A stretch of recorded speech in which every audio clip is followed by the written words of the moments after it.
वादी वेताल श्री शांति सुरेश्वर जी महाराजा रचित जीव विचार प्रकरण। यह जीव विचार प्रकरण में बहुत कुछ देखा। आज एक ऐसी दुनिया में हम छलांग मारने वाले हैं जहाँ पे बहुत बार हम गए भी हैं, शायद से 99% गए हैं। अगर मैं केवली होता या आप में से कोई केवली होते तो डेफिनेटली 100%, 1% जो कम है वो कितनी बार उस दुनिया में हम गए हैं, लेकिन क्या एक्चुअल में वह दुनिया हमें पसंद है या नहीं, वह दुनिया को हम समझेंगे, उसके बाद ही हम पता लगा सकते हैं कि वह दुनिया सच में आखिर अच्छा भी है या नहीं है। हाँ, फिल्मों में बहुत बार आप सभी ने देखा होगा कि देवलोक का पूरा स्वरूप आपके समक्ष दिखाई देते हैं, इंद्र दिखाई देते हैं, बहुत कुछ दिखाई देते हैं, और कहीं ना कहीं लोगों की इच्छा होती है, ओहो देवलोक तो बहुत ही अच्छा है, बहुत ही अच्छा है, बहुत ही अच्छा है। उसी प्रकार से आज एक ऐसी दुनिया जिसके बारे में हम आज देखने वाले हैं, और वह दुनिया आप सभी के सामने मैं रखने जा रहा हूँ। बहुत लोगों को पता होगा कि वह कौन सी दुनिया है, और हाँ, वह दुनिया का नाम सुनते ही लोगों के रोंगटे खड़े हो जाते हैं। वह है नरक। नरक के नाम सुनते ही लोगों के रोंगटे खड़े हो जाते हैं, लेकिन किसके लिए? जो व्यक्ति धार्मिक होते हैं, जो व्यक्ति आत्मा के बारे में चिंतन करते हैं। अभी आप ऐसा बोलोगे कि भाई रात को मत खाओ, नरक में जाना पड़ेगा, तो भी सामने वाले व्यक्ति को फर्क नहीं पड़ता। क्यों? क्योंकि उसको नरक का स्वरूप क्या है वो पता नहीं होता, इसीलिए वो क्या बोलते हैं, ठीक है चलता है, ऐसा बोलते हैं। लेकिन जिस व्यक्ति को पता है कि अगर मैं रात को रात्रि भोजन करूंगा, रात को खाना खाऊंगा, तो उससे मुझे नरक जाना पड़ेगा, और एक बार नरक गया तो 10,000 साल तक मैं वहां से रिटर्न नहीं आने वाला, ये बात भी कंफर्म है। उसके बावजूद भी एक थोड़ा सा नोटिस करो दुनिया की तरफ, कितने लोग होंगे जो रात्रि भोजन करते होंगे। नॉन जैन को साइड में रखो, जैन कितने लोग होंगे जो रात्रि भोजन करते हैं, गिन नहीं सकते। हाँ, जैसे लाइक कहते हैं ना, कंपटीशन हो गया हो कि विश्व उस प्रकार से रात्रि भोजन चलता है, और वही रात्रि भोजन के कारण हाँ कहाँ जाना पड़ता है, नरक जाना पड़ता है। नरक का नेशनल हाईवे यानी कि रात्रि भोजन, यह हमने तो सुना ही होगा। हाँ, तो यह एक दुनिया 7 नरक है। हाँ, कौन से? धम्मा वंशासेरा, अंजना रिष्टा मगा मागवती, हाँ, रत्न प्रभा, शर्करा प्रभा, वालुका प्रभा, पंक प्रभा, धूम प्रभा, तम प्रभा और महातम प्रभा। ये 7 नरक का नाम है। इसका मतलब क्या होता है वो हम बाद में देखेंगे। आज के क्लासेस में हम देखेंगे कि आखिरकार यह दुनिया मतलब नरक जो है, वह नाम सुनते ही लोगों के रोंगटे क्यों खड़े हो जाते हैं। जो धार्मिक लोग हैं, जिसको आत्मा, खुद की आत्मा के बारे में जो चिंतन करते हैं, उसको ऐसा मन में क्यों होता है कि मुझे नरक में नहीं जाना। उसके पीछे का रीजन यह है कि नरक के अंदर जो वेदनाएं हैं, हाँ, वह वेदना अगर हम एक बार सुनेंगे तो हमें पता चलेगा कि नरक जीवों की वेदना आखिरकार क्या है। वह वेदना सुनते ही एक मन के अंदर एक निश्चित हम कर सकते हैं कि नहीं, कहीं पे भी जाएंगे लेकिन नरक में नहीं जाएंगे। हमें नहीं पता हमारा मोक्ष कब होने वाला है, हाँ, लेकिन ऐसा कार्य भी हमें नहीं करना चाहिए कि जिसके कारण हमें नरक जाना पड़े। वो डिसीजन लेने वाले कौन? स्वयं होते हैं, हम खुद। हाँ, हमें ऐसा लगता हो कि भाग्य विधाता, भाग्य के हाथ में सब कुछ है, हाँ, कर्म के हाथ में सब कुछ है। डेफिनेटली कर्म के हाथ में सब कुछ है, लेकिन कर्म किसके हाथ में? स्वयं के हाथ में, हमारे हाथ में। मैं कर्म क्या करूंगा उसके हिसाब से ही तो मेरा अगला भाव निश्चित होने वाला है ना। तो वह कर्म मैं ऐसा करूं जिसके कारण मुझे नरक में न जाना पड़े। अगर बाय चांस नरक में जाना हुआ तो वहां पे कैसी वेदना, चलो देखते हैं आज के क्लासेस में। हाँ, तो नरक के अंदर वेदना जो है वो सर्वप्रथम क्षेत्रकृत वेदना।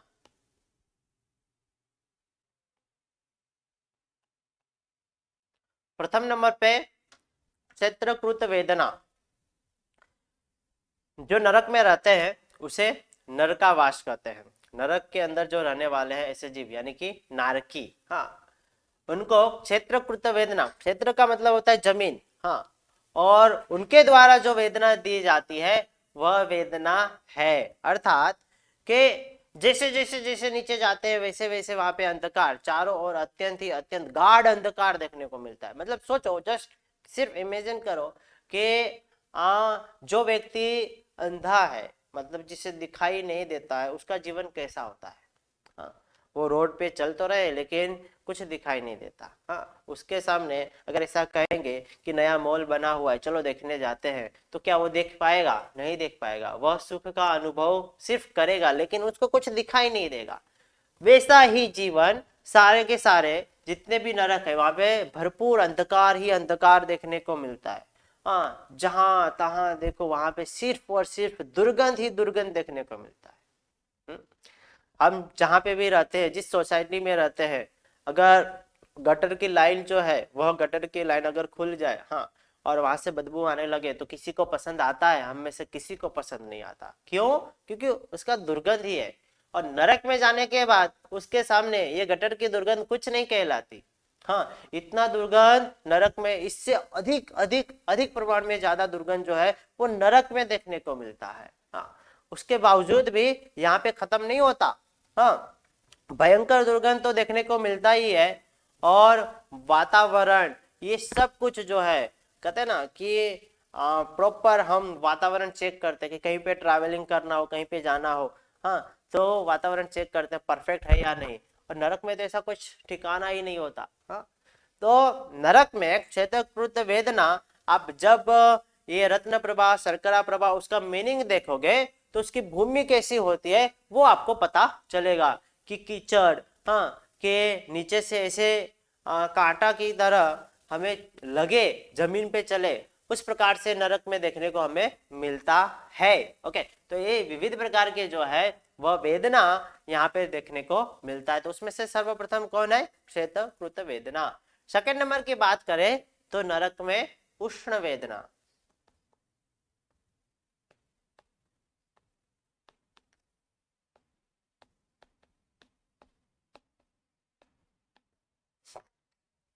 सेकंड नंबर की बात करें तो नरक में उष्ण, उष्ण का मतलब होता है गर्म। हाँ, सोचो, अभी गर्मी की सीजन आने वाली है, समर वेकेशन जिसको हम कहते हैं। हाँ, समर वेकेशन में भी भरपूर एकदम पूरा जो है वो धूप हो, सब टोटली 12 बजे, 12 से 1 के बीच में फुल धूप होता है। हाँ, और फुल धूप हो उस समय के अंदर, हाँ, कच्छ का मैदान, कच्छ का रण मैदान आप सभी को पता होगा, राइट? कच्छ का रण मैदान हो, हाँ, तब 12 से 1 बजे में धूप के अंदर, मतलब नीचे से पूरा का पूरा जो है वो रेती या बालू जो भी समझे हम, हाँ, वो पूरा गर्म हो जाता है। और उस समय में 12-1 बजे यानी कि जो धूप होती है वो डायरेक्ट सिर पे, हाँ, मुख पे ऐसे आता है। उस समय में अगर हमें वहां पे खड़ा रहना हो तो हमारी स्थिति कैसी? हम नहीं रहते, 1 मिनट के लिए भी हम खड़ा नहीं रह पाएंगे। क्यों? नीचे से भी गर्म और ऊपर से भी गर्मी। हाँ, अगर वहां पे सोने के लिए कहे तो हमें कैसा लगेगा? 1 मिनट भी हम नहीं सो पाएंगे। हाँ, सोने के लिए मतलब ऐसा नहीं कि ऊपर आपको छत दिया जाएगा, नीचे मस्त गद्दी दी जाएगी, ऐसा नहीं। हाँ, ऐसे ही सोना है। हाँ, जिस वस्त्र में वो वस्त्र के साथ वहां पे सो जाना है, तो नहीं सो पाएंगे, 1 मिनट के लिए भी नहीं सो पाएंगे। अभी बात मैं करता हूं, अगर अगर ऐसा किया जाए कि नरक में से एक नरक के जीव को लिया जाए वहां से और उसको उठाकर अगर इस सिचुएशन में रख दिया जाए, हाँ, समर वेकेशन के अंदर, हाँ, रण के मैदान में बीचों बीच 12 से 1 बजे के बीच में जब अत्यंत ही धूप होता है, और उस समय में अगर उनको रण मैदान में रखा जाए तो वहां पे बैठेगा भी, आराम से सो जाएगा, आराम से अच्छी नींद आएगी। ऐसी नींद जो पिछले, जब से नरक में गया है तब से लेके अभी तक उसको नींद ना आया हो, वैसा नींद वहां पे उसको आ सकता है। मतलब इसका मतलब यह होता है कि सोचो, जो हमारे लिए बहुत ज्यादा, कहते हैं ना कि ओहो ये तो बहुत ही कठिन बात है, बहुत दुख की बात है, ये हमसे नहीं होगा, ये कष्ट सहन हम नहीं कर पाएंगे, रण मैदान वाला जो मैंने अभी बताया वो हम सहन ही नहीं कर पाएंगे। और नरक के जीव वहां पे आराम से आसानी से सो जाते हैं। इसका मतलब उससे अधिक गुना ज्यादा जो है वहां नरक में उष्ण है, गर्मी है, हाँ, जो सहन करना मुश्किल होता है। अगर अगर लाइट चली जाए, हाँ, दोपहर में या तो रात को हम सोए हुए हैं, लाइट चली गई, नींद टूट गया, उसके बाद तुरंत हमें गुस्सा आने लगता है, ओ लाइट कब आएगी, लाइट पता नहीं चलता, लाइट चला जाता है, वगैरह वगैरह वगैरह। हाँ हाँ, सोचो नरक के जीवो जो है उस पे क्या बीतती होगी। तो वहां पे नरक में उष्ण वेदना है। हाँ, उसके बाद थर्ड नंबर की बात करें तो नरक में शीत वेदना।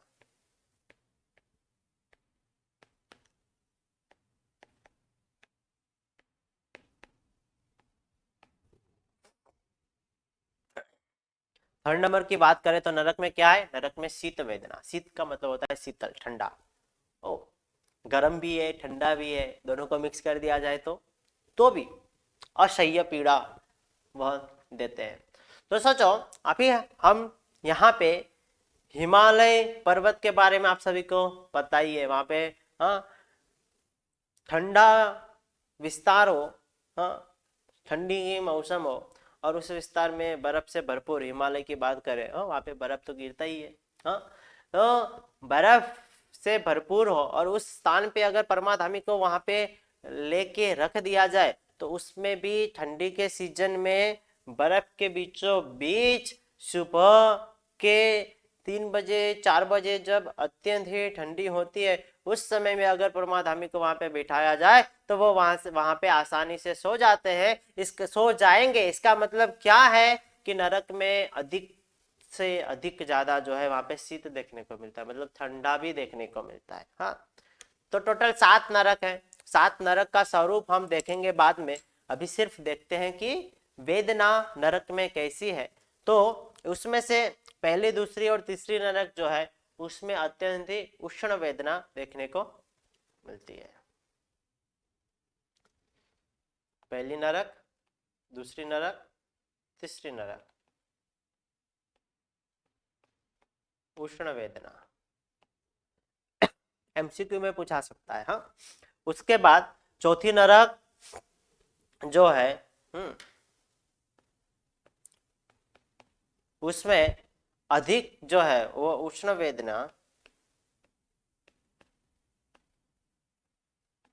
और कुछ शीत वेदना दोनों, लेकिन उष्ण का प्रमाण ज्यादा, शीत का प्रमाण कम। ऐसा कहाँ पे, चौथी नरक में। हाँ, पांचवी नरक से अगर पांचवी नरक की बात करें, फिर अगर पांचवी नरक की बात करें तो वहां पे अधिक प्रमाण में शीत वेदना और कम प्रमाण में उष्ण वेदना देखने को मिलेगा। उसके बाद लास्ट छठी और सातवीं नरक की बात करें, 6 और 7, वहां पे शीत वेदना देखने को मिलता है। तो जैसे फिर से रिपीट करता हूं, 3 प्रकार की वेदना हमने अभी देखा, तीनों का नाम मैं बता देता हूं। फर्स्ट नंबर पे स्क्रीन पे आप देख सकते हो, क्षेत्र कृत वेदना। सेकेंड नंबर पे नरक में उष्ण वेदना। थर्ड नंबर पे नरक में शीत वेदना। ये 3 वेदना, वेदना 3 नहीं है और भी है। हाँ, अभी 3 सिर्फ बताया मैंने, ये 3 वेदना है। और उसमें से प्रथम, सेकेंड और थर्ड नंबर में जो देखने को मिले अधिक, वह उष्ण वेदना देखने को मिलता है। और 6 और 7 में पहले के 3, 1 2 3 उष्ण वेदना, 6 7 शीत वेदना, 4 में अधिक प्रमाण में उष्ण वेदना और कम प्रमाण में शीत वेदना, और 5 में अधिक प्रमाण में शीत वेदना और कम प्रमाण में उष्ण वेदना, और छठी 7वें में शीत वेदना। तो इस प्रकार से ये सातों नरक में यह देखने को हमें मिलता है। ओके, तो ये आप सभी को खास खास ध्यान रखना है। उसके साथ ही विविध प्रकार के वेदना और भी देखने को मिलता है। अगर उनकी हम बात करें तो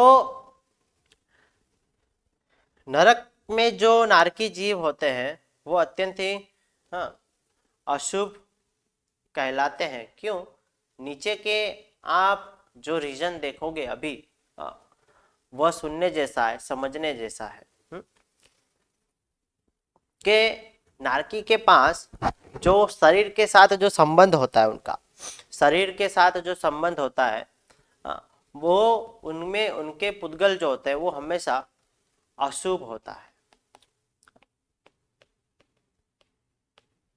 शरीर के जो पुद्गल होते हैं वो अशुभ होता है। That's it. पुद्गल वर्ण गंध रस स्पर्श जिसमें हो उसे पुद्गल कहा जाता है। सामान्य से अभी ये समझना है, बाकी आगे विशेष रूप से आएगा।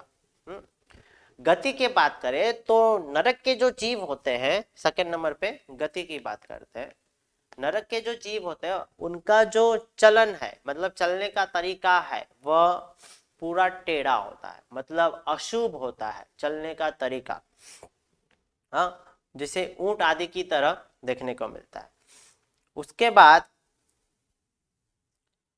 फोर्थ नंबर की बात करें, तो इसे विविध प्रकार के देखने को मिलता है। अगर भेद की बात करें तो शरीर में से निकलने वाले पुद्गल भी अशुभ होते हैं।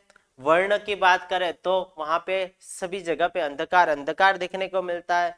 गंध की बात करें तो सभी जगह पे सिर्फ और सिर्फ जो देखने की हड्डी, मांस, चर्बी, खून, ये सभी जो होते हैं, इनकी जो दुर्गंध होती है उस प्रकार का दुर्गंध वहां पे देखने को मिलता है। वैसे नरक के अंदर हड्डी, चर्बी, मांस ये सभी तो नहीं होता, लेकिन हड्डी वगैरह का प्रमाण देखने को नहीं मिलता, वहां पे होता नहीं है। क्यों नहीं होता? क्योंकि नरक के नारकी के जो नारकी होते हैं, हाँ, उसके उनका उनका शरीर जो होता है वो बिना हड्डी के होते हैं। वो आपको दंडक प्रकरण में विस्तार से पढ़ने को मिलेगा। तो वहां पे हड्डी नहीं होती, लेकिन उनका जो दुर्गंध होता है उसी प्रकार का दुर्गंध हमें यहाँ पे नरक में देखने को मिलता है। और शब्द के हिसाब से वेदना की बात करें तो बचाओ बचाओ बचाओ, ये करुण वेदना अत्यंत ही अत्यंत देखने को मिलता है। हाँ, मैं सुधा मेन तो 3 वेदना हमें अत्यंत समझना है, बाकी ये सभी आपको ध्यान में आप स्वयं रीड भी कर सकते हो। सुधा वेदना की बात करें, हाँ, तो जगत में जितने भी अनाज है वो सभी अनाज का भक्षण कर दे तो भी वो भूखा रहेगा, पेट भराएगा नहीं, यह सुधा वेदना देखने को मिलता है। तृषा वेदना की बात करें, हाँ, जितने भी समुद्र है वह समुद्र के पानी पी ले तो भी जो है वह मन नहीं भरेगा, इतने जो है वहां पे तृषा वेदना भी देखने को मिलता है।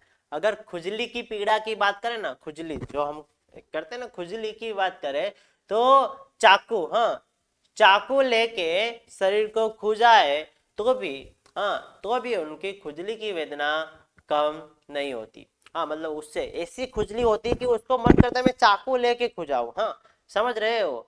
तो सोचो, ऐसी तो वेदना खुजली की वेदना होती है। ऐसे विविध प्रकार की बहुत सारी वेदनाएं हैं जो आगे के क्लासेस में हम देखेंगे, ठीक है ना। उसके बाद सबसे विस्तार से वहां पे दाह होता है, भय भी होता है, हाँ, शोक भी होता है, अशुभ क्रियाएं भी होती है।